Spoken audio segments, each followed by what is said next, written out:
मोरा नाना दी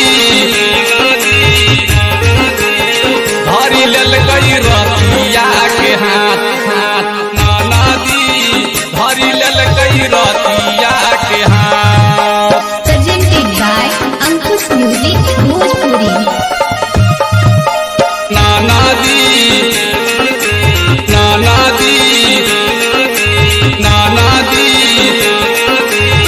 धरी लेल गई रतिया के हाथ। छोटे छोटे बैगन गछिया चौड़े चौड़े पतैया मोरा नाना दी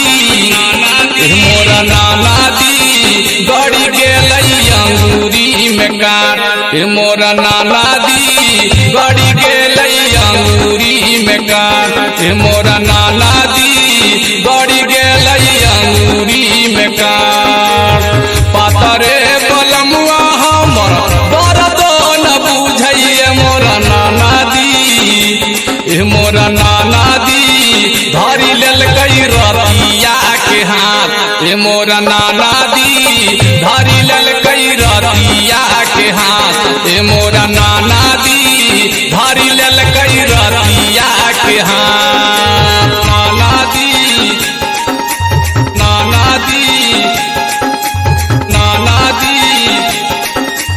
रतिया के हाथ।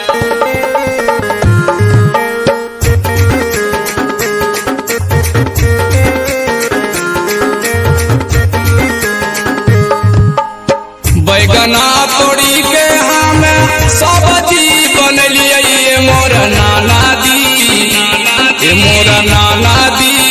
निमका के चलती सुनला डांट मोरा नाना दी निमका के चलती सुनला डांटते पिया उठी भैले खाड़े मोरा नाना दी मारी दिल गई गलिया पे चाट मोरा नाना दी मारी दिल गई गलिया पे चाट मोरा नाना दी मारी दिल गई गलिया पे चाट मोरा नाना दी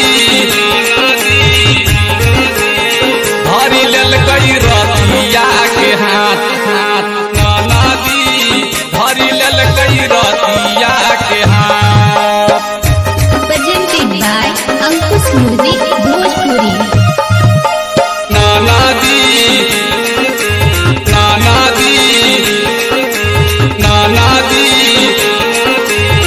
धरी लेल गई रतिया के हाथ। भैया के बोलैबै हमें करी टेलीफोनवा मोरा नाना दी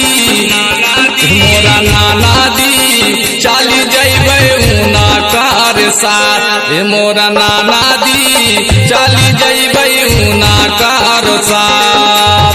सुबह सा कपिल देव हमारा कतना मनैते मोरा नाना दी